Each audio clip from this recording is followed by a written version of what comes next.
तहरीक इंसाफ ने ज़िमनी इंतखाबात लड़ने का फैसला कर लिया। प्रोग्राम दुनिया मेहर बुखारी के साथ में गुफ्तगू करते हुए तहरीक इंसाफ के सेक्रेटरी इत्तलात शेख वक़ास अकरम ने कहा, तहरीक इंसाफ की सियासी कमेटी ने ज़िमनी इंतखाबात लड़ने का फैसला किया और बानी PTI ने ज़िमनी इलेक्शन लड़ने के हवाले से सियासी कमेटी को फैसला करने का कहा था और अब सियासी कमेटी का फैसला बानी PTI को भेजा जाएगा। शेख वक़ास अकरम ने यह भी कहा है कि तहरीक इंसाफ कौमी असम्बली और सैनेट में अपोजिशन लीडर के लिए हर ऑप्शन पर गौर करेगी और कौमी असम्बली और सैनेट में अपोजिशन लीडर को बरकरार रखा जाएगा।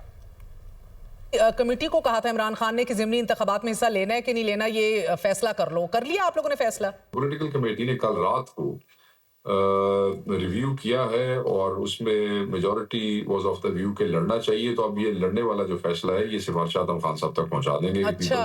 Political committee is of the view that we should contest and they have decided to contest। तो ये खान साहब तक हम सिफारिशात। पेशावर हाई कोर्ट ने स्टे ऑर्डर दिया हुआ है, आप ना के शिबली फराज और उमर अयूब के राइट के लिए लड़ें, अदालतों में लड़ें, आप लोगों ने अगले बंदे लाइन अप कर दिए। खान साहब की तरफ से जो मैसेज आया, हमने कल रात अली बुखारी साहब को पॉलिटिकल कमेटी में मदऊ किया था। तो उनसे जब हमने सारा सुना तो उन्होंने ये कहा कि खान साहब का वाज़ेह हुक्म है कि हर ऑप्शन एग्जॉस्ट की जाएगी to retain the opposition leaders in National Assembly and in the Senate।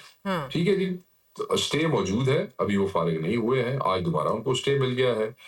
उसके ऊपर आप ये देखें कि वो एक अदालत है, फिर दूसरी अदालत है, तो वो आखिर तक उसको फाइट करेंगे।